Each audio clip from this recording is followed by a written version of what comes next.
ओम आत्मा त्वं गिरिजामती सहचरा प्राणा शरीरं ग्रहं पूजा ते विषयोग भोग रचना निद्रा समाधि स्थिति संचारा पदयो प्रदक्षिण विधि स्तोत्राणि सर्वा गिरौ यत् यत् कर्म करोमि तत्तत् अखिलं शंभो तवाराधनम्। नमस्कार, स्वागत है आपका आज के हमारे इस आचार्य वाणी कार्यक्रम में। आचार्य वाणी में हम आपके साथ उपस्थित हैं मिथुन राशि वालों के राशिफल को लेकर। मिथुन राशि वालों के लिए मई का समय किस प्रकार का है, समझ लेना चाहिए। देखिए मिथुन राशि वालों, आपकी राशि के दृष्टिकोण से यदि हम बात करें तो ये मई का समय आपके लिए बड़ा महत्वपूर्ण दिखाई देता है। आपकी राशि के दृष्टिकोण से सबसे बड़ा परिवर्तन ये होने वाला है कि बृहस्पति महाराज आपके लिए आने वाले 5 साल के लिए एक नया रास्ता आपको देने के योग बनाने वाले हैं। जी हाँ, इस मई से आने वाले 5 साल के लिए समझ लीजिए आपकी जो गति है बड़ी विचित्र रहने वाली है। यदि आप इस गति को समझ गए तो आपके बारे न्यारे कर देंगे ये बृहस्पति महाराज, तो इसलिए बड़ी शांति से, लेकिन गति बहुत तेज रहेगी। और इसमें साथ साथ राहु परिवर्तन की तरफ जा रहे हैं। अगर राहु के ग्रास में आप फंस गए, अभी हम राहु के लिए एक अलग से वीडियो बनाएंगे, समझ लेना आप लोग बहुत जल्दी से, नहीं तो ये राहु के ग्रास में फंस गए तो फिर ये बृहस्पति का लाभ नहीं मिलेगा आपको। इसलिए राहु से बचकर आपको कार्य करना है। ये सब चीज़ें हम वर्णित करेंगे अपने इस कार्यक्रम में और आपको बताएंगे उन सब रहस्यों को। इसके साथ साथ मई का आरंभ काल आपके लिए बहुत विशेष योग बन रहा है। आपकी राशि के स्वामी बुध महाराज जो पिछले करीब 3, 4, 5 महीनों से लगातार उठापटक की स्थिति में थे और अभी तो सबसे कमज़ोर अवस्था में चल रहे थे, अब मई के आरंभ काल में उनमें भी ताकत आती दिखाई दे रही है। परिवर्तन की तरफ जा रहे हैं, उच्च के ग्रह के साथ विराजमान होने जा रहे हैं। तो ये आपके लिए कहीं ना कहीं मई एक ट्रांजिट फिर टर्निंग पॉइंट के तौर पर आपके लिए आता दिखाई दे रहा है। बस आपको तैयारी कर लेनी है उन सब चीज़ों को सही गति से लाभ लेने के लिए। गोचर में तो बड़ा अच्छा दिखाई दे रहा है। अब आपकी जन्मपत्री में ग्रह किस प्रकार के वो आपको समझना है। दशाएं, अंतर दशाएं अगर वो भी ठीक चल रही हैं तो फिर तो वारे न्यारे हैं। अगर वहाँ ठीक नहीं है तो फिर गोचर में कितना ही अच्छा हो जाए वो कहीं ना कहीं कमज़ोरी रही जाती है। तो इसको अच्छे से कोरिलेट कर समझने का प्रयास कर लेंगे तो अच्छा रहेगा। आरंभ करते हैं हम 1 मई से। 1 मई को बृहस्पतिवार का अवसर है, चतुर्थी तिथि विद्यमान है और इस दिन आप ही की राशि में आप ग्रह युग परिवर्तन की तरफ आ रहा है। बहुत सुंदर है और आपके लिए नया एनर्जी आपके अंदर अच्छी दिखाई दे रही है। जिस प्रकार से मोटिवेट हम आपको कर रहे हैं, एक्चुअल ग्रह भी आपको मोटिवेट कर रहा है, वो आपके लिए उसी माध्यम से हम आपके समक्ष ये रहस्य रख रहे हैं। तो 1 मई, 2 मई, 3 मई के लिए ग्रह नक्षत्र आपके लिए अच्छे योग बना रहे हैं। चीज़ें आपके अनुकूल होने के योग बन सकते हैं, लेकिन बस ध्यान रखें थोड़ा सा बृहस्पति का उपाय करते रहें, क्योंकि बृहस्पति अभी भी नेगेटिव चल रहे हैं आपके लिए। तो एक काम करें, पीला टीका रोज लगाया करें। ये हमने पहले भी उपाय बताया था, जिन्होंने किया होगा अवश्य उनके लिए बृहस्पति का नेगेटिव प्रभाव से बचने का रास्ता बना होगा। 2 तारीख शुक्रवार का अवसर, पंचमी तिथि विद्यमान है और ग्रह नक्षत्रों की स्थिति ऐसी है कि कुछ ना कुछ इंट्यूशन, नया विचार, चीज़ों को अच्छे से करने का रास्ता आपके मनोमस्तिष्क में आता दिखाई दे रहा होगा। ऐसे में थोड़ा गौ पूजन भी कर लेंगे तो आपके लिए बहुत अनुकूल स्थिति बन सकती है। अपने नाम से गऊ का पूजन कराएं। बहुत सारे लोग जब हम गौ पूजन बोलते हैं तो यही बात करते हैं, कहाँ कराएं, हम तो विदेश में रहते हैं, गौ पूजन गायें दिखाई नहीं देती। अरे जहाँ चाह वहाँ रहा। बहुत सारी ऑर्गेनाइजेशन गौ के लिए काम कर रही हैं। जब कभी आप जाएँ तब अपने कंट्रीब्यूशन को गौशाला भिजवा दें, उसकी वीडियो मंगवा लें, तो बहुत सारी स्थिति बनेगी। बहुत सारे संसार में अच्छे लोग हैं, जहाँ सोचोगे वहाँ रास्ता बन जाएगा। और नहीं कर पाते तो कोई बात नहीं, तो आप और भी रास्ते अपना सकते हैं, बहुत सारी चीज़ें ठीक कर सकते हैं। भगवान शंकर का आप इत्र से अभिषेक कर सकते हैं, ये भी शुक्र को पावर देने का रास्ता है। दूध का सेवन, शुक्र को बढ़ाना चाहते हो ना, और यदि शुक्र का लाभ चाहते हो और दूध का सेवन नहीं कर रहे हो तो आप मानो शुक्र आपके जीवन में कभी काम करेगा ही नहीं। आज की तारीख में तो पता नहीं लोगों ने शुक्र को शराब के साथ जोड़ दिया है। एक तो ऐसे महान विद्वान लोग हैं जो कहते हैं शराब पियोगे तो शुक्र आपका बढ़िया हो जाएगा, बर्बाद हो जाएगा शुक्र। यदि शुक्र को वास्तविक तौर पे भोग विलास का स्थान तो माना जाता है, लेकिन आप यदि शुक्र को बर्बाद करना चाहते हैं तो इस तरफ जाएं। तो आप ध्यान रखें, ऐसी फालतू बातों में ना फंसें।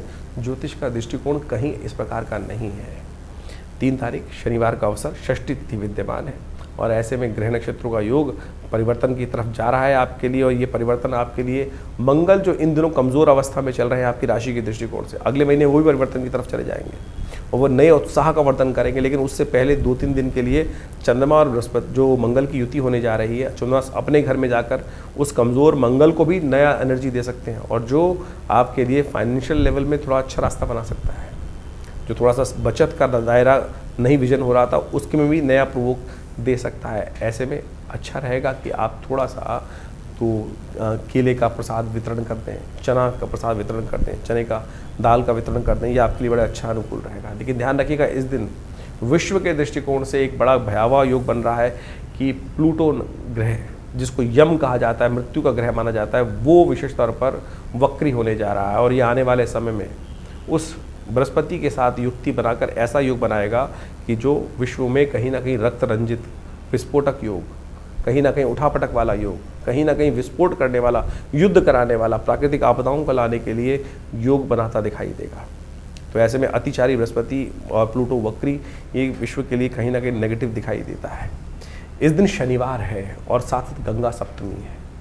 आपकी राशि के दृष्टिकोण से देखा जाए तो दशम भाव में बैठे हुए शनि महाराज आपके बहुत सारे कार्यों में सफलता में विघ्न दे रहे हैं लगातार। तो आपको क्या करना चाहिए? गंगा जल से भगवान का सुंदर अभिषेक करना चाहिए, खुद भी गंगा जल से स्नान करना चाहिए। ये आपके लिए बड़ा अनुकूल होगा, शनि के नेगेटिव प्रभाव को दूर करने वाला रहेगा। और अब बात कर लेते हैं आपकी राशि के दृष्टिकोण से 4 तारीख की। 4 तारीख रविवार का अवसर, सप्तमी तिथि विद्यमान है और इस दिन ग्रह नक्षत्रों के दृष्टिकोण से चीज़ें कह रही हैं कि आशीर्वाद की आवश्यकता है। आशीर्वाद, जिस काम में कमी आ रही हो, चीज़ें सही नहीं चल रही हों और रुकावट आपने देखी हो, तो माता पिता का आशीर्वाद देकर, गुरुजन का आशीर्वाद देकर काम करके देख लो। आशीर्वाद से जो काम नहीं बन रहा था वो बन जाएगा, ऐसा योग बनता दिखाई दे रहा है। भद्रा है, नए कार्यों में हाथ ना डाल लीजिएगा, इस बात का ध्यान रखिएगा। आश्रम में रविवार के दिन बड़ा हम गायत्री यज्ञ रखते हैं और यदि माता पिता साथ नहीं हैं तो उनके निमित्त उनके आशीर्वाद को कैसे लिया जाता है? उनके निमित्त गायत्री जप कराएं, गायत्री यज्ञ कराएं, तर्पण कराएं। तो इस रविवार के दिन आश्रम पे गायत्री यज्ञ रहता है, सुबह 8 बजे से लेकर करीब करीब 10 साढ़े 10 तक भंडारा रहता है। उसमें आप जुड़ सकते हैं, स्वयं बैठ सकते हैं यज्ञ करने के लिए, आपको लाभ मिलेगा। 5 तारीख सोमवार का अवसर, अष्टमी तिथि विद्यमान है और इस दिन ग्रह नक्षत्रों के दृष्टिकोण से परिवर्तन का योग बनेगा, स्वार्थ से मनोरथ सिद्ध होने के योग बनेंगे। इसलिए अपने समय को थोड़ा सा अपने लिए निकालने का प्रयास करेंगे तो अच्छा रहेंगे। इस दिन भगवती बगलामुखी जी की जयंती है। कई बार शत्रु हमें इतने परेशान कर रहे होते हैं कि हमारे नाक में दम आया होता है, कुछ रास्ता नहीं दिख रहा होता है, हमारे संसार में चल भी नहीं रही होती है। ऐसे में भगवती का सानिध्य लेना चाहिए। ब्रह्मास्त्र है भगवती का। दश महाविद्या के अंदर भगवती बगलामुखी जी का जो ऐसे अकाट्य प्रयोग शास्त्र में वर्णित है, यदि सही रूप से किए जाए, अपनी रक्षा को ध्यान में रखते हुए किए जाए तो ये चमत्कार उपस्थित कर देते हैं। इस बारे में बहुत शास्त्र में वर्णन मिलता है। वैशाख मास की अष्टमी के दिन बगलामुखी जी की जयंती होती है और बगलामुखी जी का जो नाम है ना, वो वैसे ही भगवती का दिव्य स्वरूप है जो दश महाविद्या के अंतर्गत आता है और बड़ा चमत्कारिक स्वरूप माना जाता है। आज की तारीख में बहुत सारे लोग विभिन्न शांतिक पौष्टिक कर्मों में भी भगवती बगलामुखी के विभिन्न मंत्रों का प्रयोग कर लेते हैं और कुछ लोग बता देते हैं कि भगवती बगलामुखी की आराधना करो, जीवन के कष्ट दूर हो जाएंगे। देखिए, ऐसे में ध्यान रखना चाहिए, भगवती के विभिन्न बीज हैं, विभिन्न मंत्र हैं, पूरी विधि है। माँ भगवती समस्त मनोरथों को सिद्ध करने वाली हैं। लेकिन जहाँ सुई का प्रयोग है वहाँ तलवार का प्रयोग नहीं करना चाहिए। तो ऐसे में बड़ी शांति के साथ ध्यान करते हुए भगवती के मंत्रों का उपयोग करना चाहिए। कहीं हल्का सा गलत प्रयोग जो है वो बड़ा कठिन कारक बन जाता है। आमतौर पे वैसे तो लोग मंत्र को सही से उपयोग करते नहीं हैं, यदि विधि यानी ये ऐसा ब्रह्मास्त्र है कि इसको छोड़ने के बाद फिर वापस नहीं लिया जा सकता और बहुत बाद में कई बार विकट स्थिति बन जाती है। हम छोटी सी ईर्ष्या के कारण से भगवती का विभिन्न प्रयोग करने की तरफ उद्धृत हो जाते हैं और वो अनिष्ट कर देते हैं सामने वाले का। और एक बात समझें, ये वो मंत्रों का प्रयोग है कि गोली नहीं है कि जो आप किसी भी मूर्ख व्यक्ति भी चला देगा तो सामने वाले का हित हो जाएगा। ये वो प्रयोग है कि इसके अंदर पूर्ण भगवती का कृपा मंत्र है। आप ये समझ लीजिए, अगर सामने वाले का कोई दोष नहीं है तो आपके ऊपर वापस आकर जिस प्रकार के इस मंत्र प्रयोगों का आघात होता है वो बड़ा भयावह होता है। मैंने देखा है, बिल्कुल अपने जीवन में देखा है कि बहुत सारे लोग जबरदस्ती, बहुत पुरानी बात है, हमारे आश्रम पे एक व्यक्ति आते थे और वो आप माने कि बहुत, जैसे हमारे यहाँ वर्ण 4 वर्ण बताए गए हैं, ना तो ब्राह्मण नहीं थे, लेकिन उनको एक मंत्र कहीं से मिल गया और बगलामुखी जी का मंत्र था और उन जहाँ वो रहते थे किराए पे रहते थे, और क्या हुआ कि वो अपने मालिक से भिड़ गए। उनको वो निकालने का प्रयास कर रहा था, ये मान नहीं रहे थे, निकल नहीं रहे थे, कुछ ना कुछ दिक्कत चल रही थी, सरकारी जॉब में थे। उन्होंने उस मंत्र का प्रयोग शुरू कर दिया, जिस प्रकार का वो मंत्र वर्णित है शास्त्र के अंदर, जिस प्रकार से कहा गया, मैं पूरा मंत्र तो नहीं बोलूँगा यहाँ पर, वाचम मुखम पदम स्तंभे जिह्वाम कीले बुद्धिम विनाशे, इस प्रकार से मंत्र है, वो पूरी तरह से उसका पीली सरसों से प्रयोग, तो जिस प्रकार से शास्त्र में वर्णित है उसकी पूर्ण विधि पुस्तकों में लिखी है, और उस व्यक्ति ने वो विधि को आरंभ कर दिया। और सत्य माने उस व्यक्ति ने जो शास्त्र में वर्णित पुस्तकों के माध्यम से उस विधि को पूरी तरह से, मैं कहूँगा ब्राह्मण नहीं था, शूद्र था, लेकिन उसने वो विधि को ज्ञान प्राप्त कर कर, ये मेरा देखा प्रभाव है। आया था आश्रम पर, हमने मना भी किया उसको, पिताजी ने खूब मना किया, भाई इस प्रकार के प्रयोग नहीं करने चाहिए, इससे अनित होता है। बोला बहुत कष्ट में हूँ, ये है वो है, तो नहीं माना। हमारे द्वारा दीक्षित तो नहीं था, लेकिन पुस्तक उसके पास थी, बाजारे मिल जाती है, वो ले आया उस पुस्तक को और उसने उसका प्रयोग किया।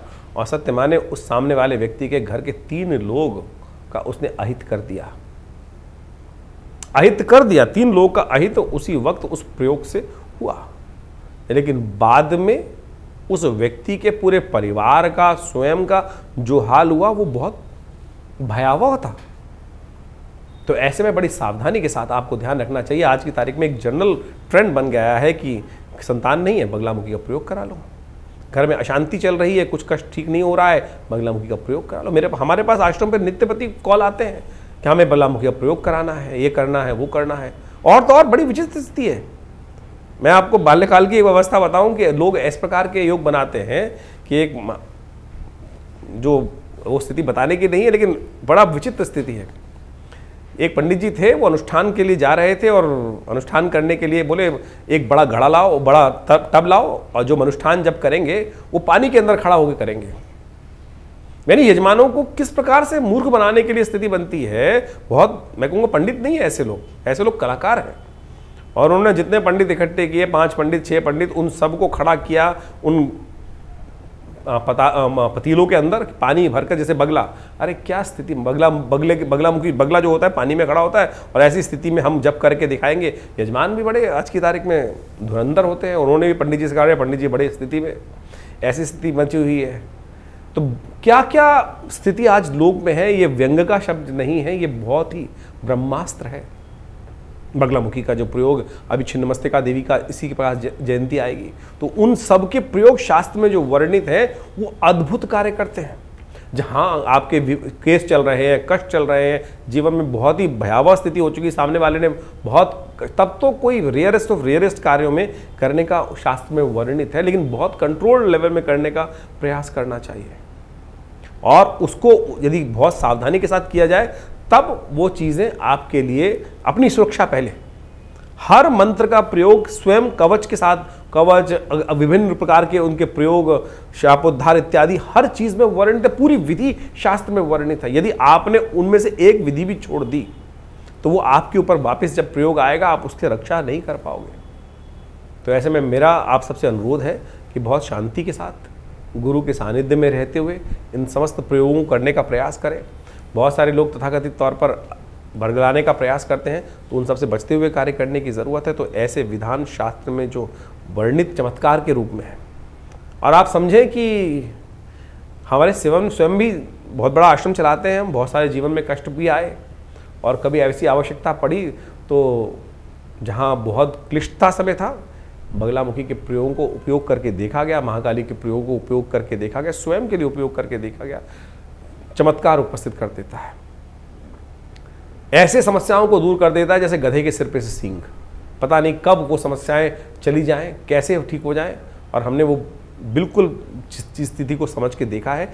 कोशिश ये करें, बस सानिध्य बहुत ज़रूरी है, अपनी रक्षा बहुत ज़रूरी है। इन सब चीज़ों को समझते हुए कार्य करेंगे तो अच्छा रहेगा। तो ये भगवती बगलामुखी जी का दिव्य स्वरूप जो है व्यक्ति के जीवन में कल्याण करने वाला है।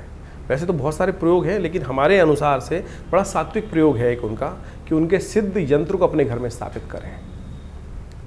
ताम्र में बना हुआ या पीतल पे बना हुआ या भोजपत्र बना हुआ इस दिन सिद्ध करवा के यदि अपने घर में धारण सिद्ध करा लें और पूरे वर्ष तक पीले पुष्प उन पर अर्पित करते रहें। उनका एक बीज मंत्र है ओम ह्रीम नमः, इसका स्तवन करते रहें। ये शांतिक और प्रसन्नता देने वाला मंत्र है भगवती का, तो इसको सानिध्य लेंगे तो कृपा होगी और आपकी रक्षा भी होती रहेगी। कई बार हमारे जीवन में क्या होता है, बहुत सारी नज़र इत्यादि लगती रहती हैं, बहुत सारे कष्ट कहीं ना कहीं हमारी समृद्धि से परेशान होकर लोग करते ही रहते हैं कुछ ना कुछ, तो उन सब से रक्षा करने के लिए इससे सुंदर प्रयोग कोई नहीं होगा। 6 तारीख मंगलवार का अवसर, नवमी तिथि विद्यमान है और ग्रह नक्षत्रों के दृष्टिकोण से, ग्रह आपकी राशि के दृष्टिकोण से जहाँ परिवर्तन का योग बना रहे हैं वो आपके लिए दिखा रहे हैं कि आपको अपने समय को पहचानना चाहिए। कई बार हम सामर्थ्य बहुत कुछ रखते हैं लेकिन सही दिशा में सामर्थ्य को लगा नहीं पाते हैं उस चीज़ को, उसके लिए एकाग्रता की ज़रूरत होती है और लोग हमारे ध्यान को भ्रमित करने का प्रयास करते हैं। ये दिन ऐसा है, ये समय ऐसा है इस वक्त कि आप अपनी चीज़ों को केंद्रीकरण करने का प्रयास करें, विचारों को केंद्रीकरण करने का प्रयास करें, अपने काम पे थोड़ा फोकस करने का प्रयास करें, साहस को एक जगह पे लगाने का प्रयास करें, पुरुषार्थ परिश्रम को एक जगह पे लगाने का प्रयास करेंगे तो आपकी स्वार्थ सिद्धि हो सकती है। इस दिन बड़ा सुंदर तिथि बन रही है, भगवती का प्रादुर्भाव प्राकट्य दिवस है, भगवती जानकी का प्राकट्य उत्सव है, सीता नवमी, जानकी नवमी जिसे कहा जाता है, मंगलवार के दिन पड़ रहा है ये। और सुंदरकांड के अंदर वर्णन मिलता है कि जब भगवती के शोक में दिन थे, अशोक वाटिका में भगवती बैठी थी, मन में शोक था, तो ऐसे में हनुमान जी ने जाकर राम कथा सुनाई और उनके मन के सब शोक को दूर किया। आशीर्वाद क्या मिला? अजर अमर सुत। एक तो भगवान जो हनुमान जी हैं भगवती के सुत हो गए उस दिन से, और उस दिन से क्या हो गया? अजर अमर भी हो गए। तो इस दिन जो ये प्रयोग करते हैं उनके लिए सुंदर वर्णन मिलता है शास्त्र में। तो हमने विवेकानंद योगाश्रम में इस दिन सुंदरकांड का पाठ रखा है, हनुमान जी का यज्ञ रखा है, भगवती का यज्ञ रखा है, सवामणि का भोग रखा है। आप स्वयं आकर उस यज्ञ में भाग ले सकते हैं, अपने स्थान को आरक्षित कराएं, उसके लिए सुंदर व्यवस्था है और भगवती की कृपा अवश्य होगी, आपके जीवन में कल्याण का योग बनेगा। 7 तारीख बुधवार का अवसर, दशमी तिथि विद्यमान है, ग्रहों का परिवर्तन का योग तो हमेशा चलता रहता है। इस दिन आपकी राशि के स्वामी बुद्ध महाराज परिवर्तन करते हुए आपका योग बना रहे हैं, शनि के, राहु के और विभिन्न शुक्र इत्यादि ग्रहों के, और साथ साथ सबसे नीच राशि में जो उनकी नीच राशि है, जब से कमज़ोर स्थिति से बाहर निकल कर आ रहे हैं, उच्च के सूर्य के साथ विराजमान लाभ वाले भाव में होने जा रहे हैं, तो ये बड़ा सुंदर योग बनेगा आपके लिए। ऐसे में जब तक यहाँ बुद्ध रहें आप कोशिश करें दूध का दान करते रहे, संत महात्माओं का आशीर्वाद देते रहे, देखिए आपके बहुत सारे अनुकूलता प्रदान करते रहेंगे, परिवार में भी सुख शांति देने के योग बना देंगे। जिनके संतान के कष्ट होने के योग बन रहे हैं उनको ये उपाय कर लेना चाहिए, उनके लिए बड़ा समृद्धिदायक उपाय बनेगा ये वाला। 8 तारीख बृहस्पतिवार का अवसर, एकादशी तिथि है और इस दिन ग्रह नक्षत्रों के दृष्टिकोण से समझें जो योगायोग आपके लिए बन रहे हैं वो ऐसे बन रहे हैं, वो विशेष तौर पर कई मामलों में विजय देने के योग बन रहे हैं। क्या योग हो गया है? गजकेसरी योग बन गया है। चंद्रमा जो है विशेष तौर पर आपकी राशि के दृष्टिकोण से चतुर्थ भाव में विराजमान होकर केतु के साथ बृहस्पति से दृष्ट हो गया है और यह आपके लिए अनुकूलता प्रदान करेगा। 2-3 दिन आपके लिए विकास के योग अच्छे बनते दिखाई दे रहे हैं, गति अच्छी रहेगी। ऐसे में भगवान विष्णु का स्तवन करना चाहिए। एकादशी बहुत खास है, मोहिनी एकादशी है। मोहिनी एकादशी अद्भुत कथा वर्णित है कि भगवान अपने भक्त के लिए कोई भी नियम बदल देते हैं। एक पुराना भजन है कि प्रेम के पाले पढ़कर श्रीहरि नियम बदल देते हैं। जो वैसे तो भगवान बड़े कठोर रहते हैं, कभी कोई नियम नहीं बदलते, मर्यादा के अनुसार चलते हैं, लेकिन प्रेम के पाले जब पड़ जाएं, प्रेम के भक्ति के वश में जब आ जाते हैं तो भगवान मोहिनी रूप तक धारण कर लेते हैं। तो ये मोहिनी की कथा बड़ी सार गर्भित है। इस दिन मोहिनी एकादशी है। भगवान विष्णु पालक माने जाते हैं और वो सबका पालन करते हैं। जो भी भक्त हैं भगवान की कृपा से ही उनके अनिष्ट दूर हो जाते हैं। एक बार शंभु भगवान, जो ऐसे कहे जाते हैं भगवान शिव, जिस पर को भी आशीर्वाद देते हैं उसका कल्याणकारी योग बना देते हैं। जो भी जाता है उसको तथास्तु भगवान भक्त, वो ये नहीं देखते कौन भक्त किस प्रकार से, जो उनकी श्रद्धा करता है उन सबको आशीर्वाद मिलता है। कहा जाता है एक दिन भस्मासुर उनके समक्ष गया, बड़ी साधना करी, बड़े अद्भुत रूप से वर्षों तक, सालों तक, सदियों तक उनकी साधना करता रहा। भगवान प्रसन्न हुए और कहा तथास्तु, मांगो वरदान। वो भी बड़ा विचित्र था, उसने कहा कि मैं जिसके सिर पे हाथ रखूं वो भस्म हो जाए। ये आशीर्वाद मांग लिया। कहा जाता है कि ये आशीर्वाद मांगने से क्या हुआ, क्या वो ये आशीर्वाद जो लिया उसने, कहा भगवान ऐसे कैसे मान लूं, ये जो आशीर्वाद आपने दिया है वो अजर अमर है, बिल्कुल बिल्कुल सही सटीक रहेगा। तो कहा जाता है कि बोले मैं अपना हाथ आपके सिर पे रखूंगा। अब भगवान का आशीर्वाद गलत तो हो ही नहीं सकता, मिथ्या हो ही नहीं सकता। भगवान के ऊपर वो हाथ रखने का प्रयास किया।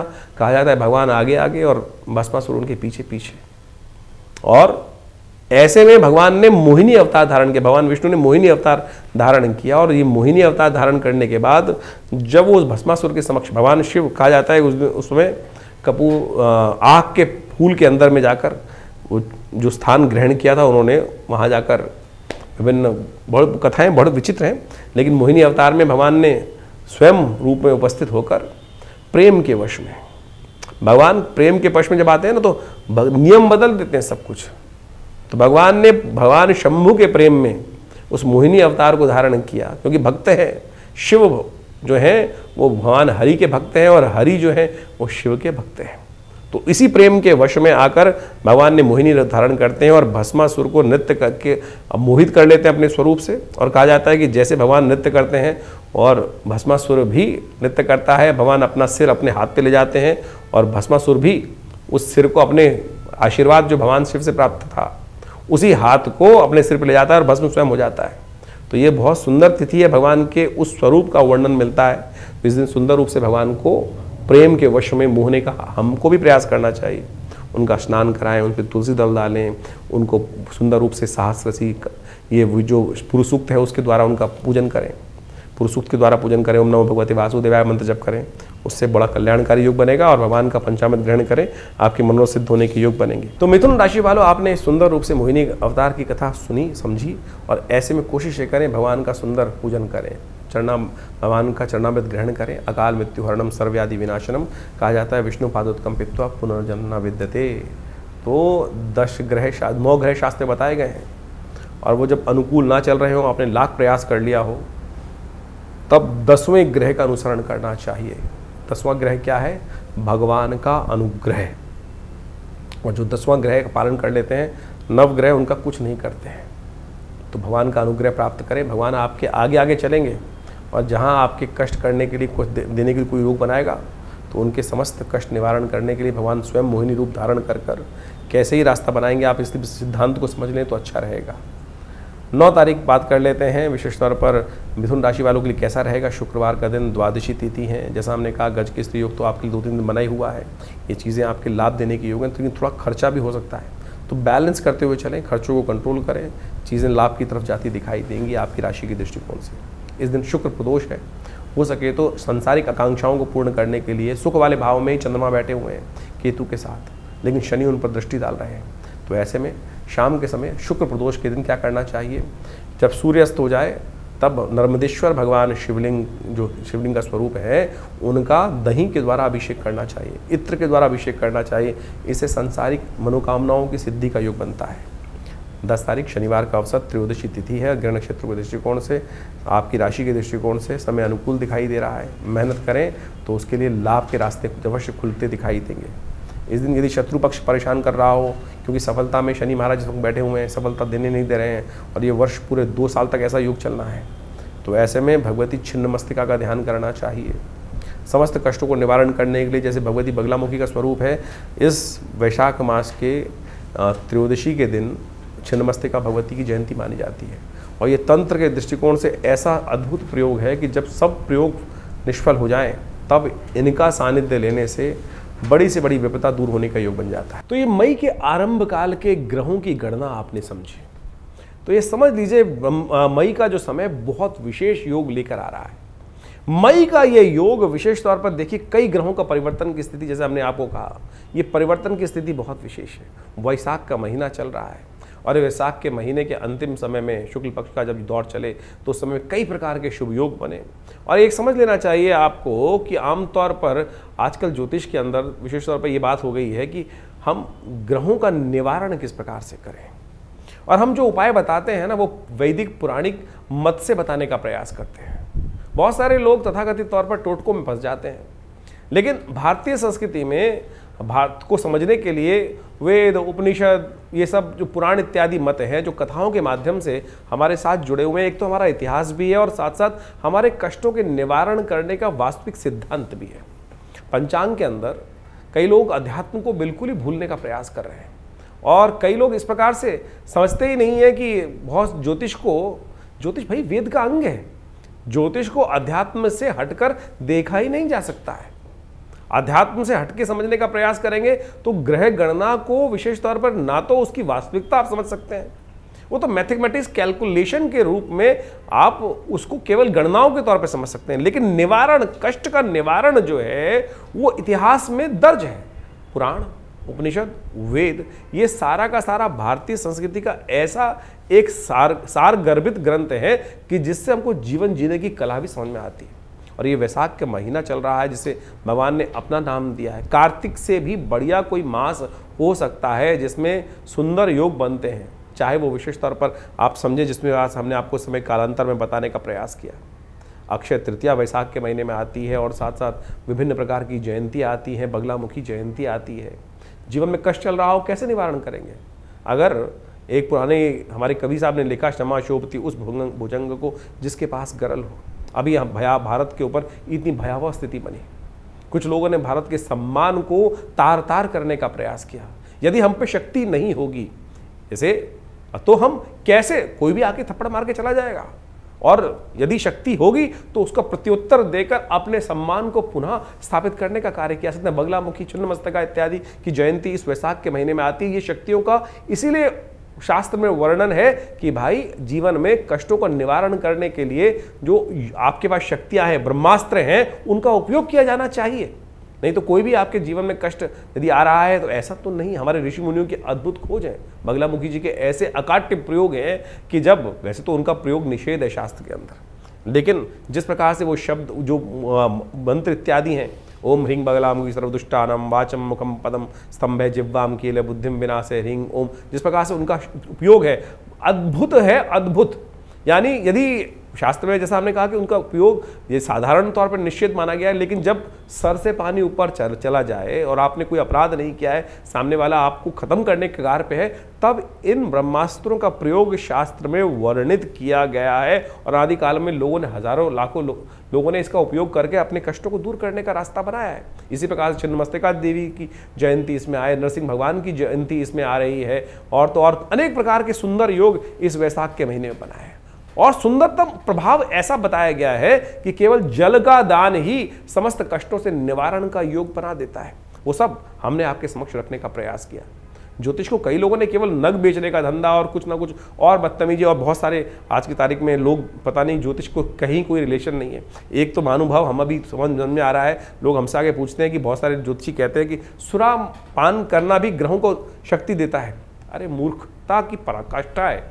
किस प्रकार से शास्त्र में कहां, किस प्रकार से, कौन से जगह वर्णित है जिनको शब्दों का, संस्कृत का एक आ ई उ का ज्ञान तक नहीं है, शब्द पता ही नहीं है कि जो किस प्रकार से उपस्थित करने की बात कर रहे हैं। कई लोग तो आज भारतीय संस्कृति को इस प्रकार से कहते हैं कि देवता जो सोमरस का पान करते हैं उसको हम मदिरा के साथ जोड़ देते हैं। अरे मदिरा और सुरापान में बहुत फर्क है। सुरा का मतलब होता है चंद्र से निकला हुआ अमृत के समान शीतल पेय जो अमृतत्व का वर्णन करता है। क्या वो सुरा के, मदिरा के साथ उसको जोड़ सकते हैं आप? और अभी ज्योतिष में ऐसी वर्णन कर रही है कि किसी को मदिरा पिलाना भी उपाय होता है, ग्रहों को शक्ति दे देता है, सत्यानाश कर देगा। किसी भी ज्योतिष के वास्तविक तौर पर अनुभव के ग्रंथ की बात करें तो वहाँ ये लिखता है शराब और कबाब, चाहे लाल किताब, चलिए आज की तारीख में प्रचलित लाल किताब है, वहीं जाके पढ़ लीजिए कहाँ किस ग्रह के उपचार के लिखा है। वहाँ तो ये बात लिखी है कि शराब और कबाब जिसकी ज़िंदगी में आ जाएगा वो बर्बाद हो जाएगा व्यक्ति। तो आप समझें ज्योतिष को जिस प्रकार से आज तथाकथित लोगों ने जिस प्रकार से पहुंचाया है, कहाँ कहाँ पहुंचा दिया है, उन सब को आज हटाने का हम प्रयास करें। सही रूप से हमने ज्योतिष को वैदिक ज्योतिष के साथ जोड़कर आपके समक्ष उपाय रखें। और इस वैशाख महीने में आप समझें, हमारे यहाँ व्यवस्थाएं बताई गई है, माधव मास इसका नाम रखा गया। केवल जल का दान, कलश भरकर जल का दान करने से ही आपके जीवन के, इस मास में कहा जाता है कि एक बार हरिनाम का स्मरण कर लें तो आपके समस्त कष्ट निवारण करने के योग बन जाते हैं। तो आप इन सब सिद्धांतों को सही रूप से समझने का प्रयास करें। और जैसा ज्योतिष की गणनाओं पे इस महीने में, मई के महीने में बहुत ग्रहों का परिवर्तन है, जीवन परिवर्तन की तरफ जा रहा है। गुरु अतिचारी स्थिति में आ चुके हैं और वो ग्रह परिवर्तन, राशि परिवर्तन का एक महत्वपूर्ण योग बना रहे हैं इस मई के मध्यकाल में। इसके साथ साथ राहु का परिवर्तन का योग बन रहा है। ये सारे परिवर्तन आपके लिए बहुत महत्वपूर्ण रहने वाले हैं, एकदम स्थिति परिवर्तन की तरफ जाने वाली है। ऐसे में थोड़ा सावधान रहकर देखिए, ग्रह गणना के अनुसार से ये भी समझ लें, क्योंकि इस समय में जो ग्रहों का योग बन रहा है, आप समझें कि जो ग्रहों का योग बना कि जो रविवार के 5 योग बन गए, और कई बार यदि दृष्टि देखें जिन जिन क्षेत्रों में 5 मंगलवार का योग की एक तिथि बढ़ रही है, कहीं ना कहीं तिथि बढ़कर जो है वैशाख पूर्णिमा से आगे निकल जाएगी तो मंगलवार का योग भी आ जाएगा, तो 5 मंगल का योग बन जाएगा। उन क्षेत्रों में भयावह स्थिति, युद्ध की स्थिति भी बन सकती है, और ये कहीं ना कहीं रक्त रंजित स्थिति को ग्रहों का योगायोग बनाती दिखाई देगी। ग्रह परिवर्तन की तरफ जा रहे हैं, बुध स्वयं बहुत सुंदर परिवर्तन की तरफ जा रहे हैं। बुध का ये परिवर्तन बहुत विशेष होने वाला है। बुध जिस प्रकार से काफी लंबे समय तक क्षीणस्थ अवस्था में थे, नीच की राशि में चल रहे थे, और वो परिवर्तन कर कर सूर्य के साथ बुध आदित्य योग बना कर चले गए हैं।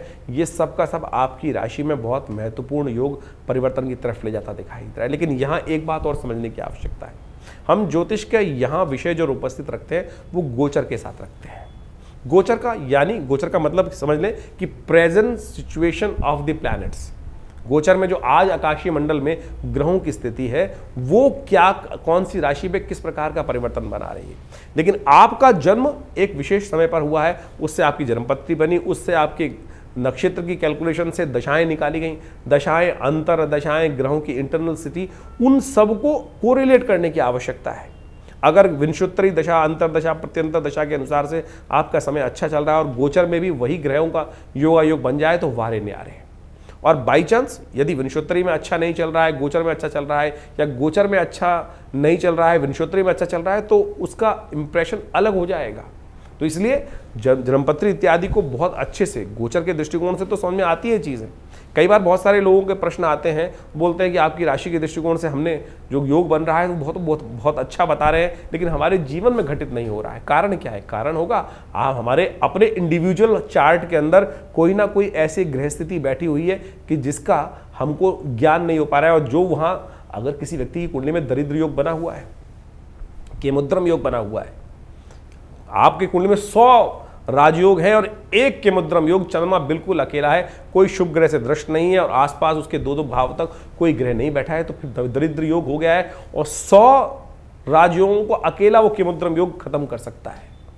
अगर किसी कुंडली में है तो गोचर में लाख दर्जे अच्छे ग्रह हो जाए, कुछ होगा ही नहीं, तो उसका निवारण करना पड़ेगा। ग्रहों का स्थिति को समझते हुए कैसे उस ग्रहों को, अशुभ ग्रहों के योगा योग को जो आपकी जन्मपत्री में चल रहे हैं परिवर्तन के योग बनाने हैं। अब आपकी गोचर में जो अच्छे ग्रह हैं, लेकिन आपकी विंशोत्तरी अंतरदशाओं में जो ग्रह की स्थिति बनी हुई है वो कहीं ना कहीं मारने के योग बना रही है, कहीं ना नुकसान करने के योग बना रही है, तो कैसे परिवर्तन का योग बनेगा? तो गोचर के दृष्टिकोण से और इन सब चीज़ों को समझने की आवश्यकता है। ज्योतिष बिल्कुल सत्य है, प्रमाणित है, इसमें एक भी बात कपोल कल्पित नहीं हो सकती। यहां तक कि आपके जीवन में जो स्वप्न भी आ रहा है ना, वो भी ग्रहों के अनुसार से जाना जा सकता है, उसका भी प्रभाव है, और ये बहुत विवेचना के द्वारा उपस्थित किया जाता है। बहुत सारे जीवन में आपकी कुंडली में सपोज एक व्यक्ति आए हमारे पास और उनकी कुंडली में बहुत वर्ष पूर्ण के आते, पिताजी के साथ जन्मपत्री देखने का अवसर मिला उनका, और वो बड़े परेशान थे और हिंदुस्तान के एक बहुत बड़े ब्यूरोक्रेट थे, एक उपराष्ट्रपति थे, उनके बहुत अच्छे निजी सचिव थे शायद, बहुत पुरानी बात है। और वो जन्मपत्री दिखाने आए हमारे पास पिताजी के समय पर, और आप समझे उनकी जन्मपत्री के अंदर वो बात देखने आए थे, महाराज जरा देखें जन्मपत्री हमारी क्या है। हम लोगों ने जब जन्मपत्री देखी तो बड़ा अच्छा ग्रह दिखाई दिया, महाराज पुनः देखें। तो उन्होंने कहा जी मेरे को किसी ज्योतिषी जी ने बता दिया है कि मेरा मृत्यु योग आ रहा है, मेरी मृत्यु होने वाली, ऐसा योग उन्होंने बताया कि होने वाली है। जब हमने बहुत जन्मपत्री को देखा तो हमने कहा जी आपकी कुंडली में तो पूर्ण आयु है, हाँ, लेकिन जिन ज्योतिषी ने बताया है वो भी चमत्कार किया है, बिल्कुल मृत्यु होने के योग है आपकी कुंडली में, लेकिन उस मृत्यु के बाद भी आप जीवित रहेंगे। वो बड़ा सकपकाया व्यक्ति, मुझे अभी भी याद है। तो जब ये स्थिति बनी तो कारण क्या था, उसका जो ग्रह था वो स्वप्नादि अवस्था में था, जो मृत्यु कारक योग बना रहा था वो स्वप्न आदि अवस्था में थी, यानी उसकी मृत्यु होने का योग था लेकिन स्वप्न में मृत्यु होने का योग था। ये वो ज्योतिषी देखना भूल गए और व्यक्ति परेशान हो गया। तो आप समझे आपकी जन्मपत्री में कौन सी अवस्था, ग्रहों की अवस्था देखी जाती है। बालादि अवस्था में ग्रह है, वृद्धादि अवस्था में ग्रह है, जागृत अवस्था में है, स्वप्नादि अवस्था में है, या मृत अवस्था में ग्रह है। अब समझें कि आपकी कुंडली के अंदर बहुत सारे, जो आप संपूर्ण कुंडली कैलकुलेट करते हैं तो बालादि अवस्था भी ग्रह मानी जाती है, जिसका ग्रह भी जन्म हुआ हो, बालादि अवस्था में हो, युवा में है, या प्रौढ़ में है, या बहुत बुढ़े में अवस्था में है, या मृतावस्था में है। ग्रह भी मृतावस्था में होता है, तो यानी वो कब कौन से अंशों में कहां किस प्रकार से बैठा है, इन सब चीजों की इतना बृहद वर्णन ज्योतिष शास्त्र के अनुसार से किया जाता है और उसके बाद विवेचनाएं की जाती है। ग्रह आप समझे ऐसी अवस्थाएं बनती हैं कि प्रत्यक्ष अवस्था में या हास्यादि अवस्था में, ग्रह की अवस्था हास्यादि अवस्था यानी मजाक वाली स्थिति में भी ग्रह है कि आपका ग्रह बहुत बढ़िया उच्च का होकर बना हुआ है, लेकिन उसकी अवस्था हास्यादि अवस्था में तो मजाक उड़वाएगा आपका। बहुत बार जीवन में होता है कि सब कुछ होते हुए भी कहीं मजाक उड़ रहा है व्यक्ति का, सब कुछ हास्य परिहास हो गया। तो वानी वो ग्रहों की अवस्था भी इतनी ज्यादा ज्योतिष के अंदर बहुत गणनाएं बहुत सुंदर रूप से उपस्थित की गई हैं। इसके लिए अध्ययन की आवश्यकता है। आज की तारीख में तो बहुत सारे लोग सोशल मीडिया पर लोगों को ज्योतिषी बना रहे हैं। 4 दिन के अंदर ग्रहण ज्योतिष पढ़कर आप किसी भी प्रकार से आप बहुत सारे ग्रहों के मूल को समझकर प्रेडिक्शन करना जान जाएंगे।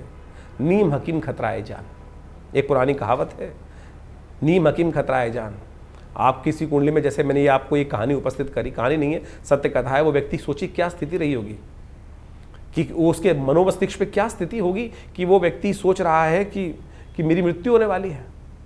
मेरा एक मित्र था, दिल्ली में बहुत बड़ी दुकान चलाते हैं, बहुत बड़ी एक लॉ की दुकान चलाते हैं। मुझे आज भी याद है कि अब इससे कुछ 10-15 वर्ष पूर्व उसके दिमाग में कोई ऑपरेशन की बात आई, दिमाग में कुछ समस्याएं थी, डायग्नोज हो गया था। और उन दिनों पिताजी हमारे थे, हमारे पास आया जन्मपत्री दिखाने के लिए। तो जन्मपत्री के अनुसार से हमको दिखाई दे रहा था यार इतनी भयावह स्थिति नहीं है जितनी तेरी स्थिति है। उसकी ऐसी स्थिति हो गई थी, घड़ी तू ले जा, ये स्थिति तू ले जा, अब जीना तो है नहीं, ऐसी स्थिति आ गई थी। लेकिन हमने उसको कहा कि भाई जिएगा, चिंता मत कर, तेरा ऐसा कोई भयावह स्थिति नहीं है। उसका एक लेज़र ऑपरेशन होना था ब्रेन का और वो कहीं भी जा सकता था, लेकिन प्रार्थना कराई भगवान की और साथ साथ उसकी ज्योतिष के दृष्टिकोण से उसको विश्वास दिलाया। आज 12-15 साल हो गए, उसको देखता हूँ, समझता हूँ, आज भी उसकी नमस्ते आती है, धन्यवाद आता है। तो आप समझे ज्योतिष के विषय बहुत है। ये नीम हकीम खतराए जान वाली बात बोली ना, किसी मन में भय डाल दिया। आज पूरा खेल भय का चल रहा है। चाहे किसी भी फील्ड में चले जाओ, किसी डॉक्टर के पास चले जाओ, वो कह देता है कि भाई ये तो बहुत खतरनाक बीमारी है, इसका तुरंत ऑपरेशन करा लो, कुछ और है नहीं, व्यक्ति बेचारा वैसे ही परेशान हो जाता है। तो ज्योतिष भय दिलाने वाली स्थिति नहीं है, ज्योतिष विश्वास दिलाने वाली स्थिति है। आपके जीवन में परिवर्तन लाने का रास्ता बनाया गया है। आपके जीवन में सिखाया जाता है कि कोई भी कष्ट है उसका सकल पदार्थ है जगमाही, कर्महीन पुरुष पावत नहीं। कर्म सही दिशा में कर्म किया जाए, जो उपाय निवारण कारण जानने के बाद निवारण जो है वो ज्योतिष के उपनिषद इत्यादि यानी पुराण इत्यादि में ही तो वर्णित किया गया है कि किन किन के जीवन में कहां कहां घटना बनी, उन्होंने सत्यनारायण कथा करी और उससे उनके जीवन के कष्ट दूर हो गए। तो यही तो निवारण है। आज की तारीख में लोग बैठे हैं कि भैया वो शराब पिला दो, इस दिन शराब पी लो, इससे ग्रह परिवर्तन हो जाएगा, शुक्र और बलिष्ठ हो जाएगा। बलिष्ठ क्या होगा, आपका जीवन में समस्याएं कुछ और हो जाएंगी। आप सोचें कि आज की तारीख में लोग चुटकी बजाकर स्थितियों को उत्पन्न करने के लिए आज जो भी स्थिति की जा रही है वो ज्योतिष के दृष्टिकोण से कहीं उनका ज्योतिष से कोई मतलब है नहीं। तो हम इन समस्त चीज़ों को आपके समक्ष पूरी तरह से ज्ञान वर्धन करने के साथ साथ चीज़ों को सही रूप से करने का प्रयास करते हैं। तो ज्योतिष को सही रूप से समझें, चीज़ों को अपने जीवन में उतारने का प्रयास करें। जन्मपत्री आप दिखाना चाहते हैं तो उसके लिए अपॉइंटमेंट भी ले सकते हैं और हमारे यहाँ से आपकी अपनी जन्मपत्री प्राप्त करने के लिए, अपने ग्रहों को समझने के लिए, कौन से आपके योग बने हुए हैं, किस प्रकार के योग बने हुए हैं, कौन से ग्रह कब फलीभूत होंगे, आपके लिए कौन सा उपाय श्रेष्ठ रहेगा, जनरल प्रेडिक्शन के तौर पर बहुत सारे लोग हमारे पास आते हैं। हम नक का विरोध नहीं करते भाई, हम कहते हैं सत्य पहने, असली पहने, रुद्राक्ष इत्यादि जो भी चीज़ें शास्त्र में वर्णित है कहीं गलत नहीं है, कहीं कोई गलत नहीं है, लेकिन शुद्ध तो हो, सही तो हो। यदि आप हमारे यहाँ कौन से नग आपके लिए है वो भी बता दी जाते हैं, हम बताएंगे बिल्कुल, लेकिन हम बेचते नहीं। हम तो कोई बेचते नहीं हैं, बता जरूर देंगे। आप जानना चाहें तो आपको बता दिया जाएगा। तो वो जन्मपत्री के बहुत सारे मॉडल्स हैं हमारे यहाँ, वो भी आप निकलवा सकते हैं, अपनी जन्मपत्री की विवेचना करा सकते हैं। संबंध किस प्रकार से रहेंगे, कौन सा समय आपके लिए अच्छा है, दशाओं में कौन सा समय आपके लिए उपयुक्त आ रहा है, कब आपको अपने जीवन में आगे बढ़ने के लिए कार्य करना चाहिए, कब आपके जीवन में कार्य करने से आपको बचना चाहिए। तो आप उन सब संबंधों में जानने के लिए आश्रम के साथ संबंध साध सकते हैं। बहुत सारे विभिन्न प्रकार के उत्सव समय समय पर हमारे आश्रम पे होते रहते हैं, उनके बारे में भी आपको हम समय समय पर अवगत करा सकते हैं। आप अपने नाम से अपने उन यज्ञों में भाग लें, स्वयं आएँ, यज्ञ में बैठें, भगवान की प्रार्थना करें, देखिए चमत्कार होगा, कष्ट निवारण करने का योग बनेगा।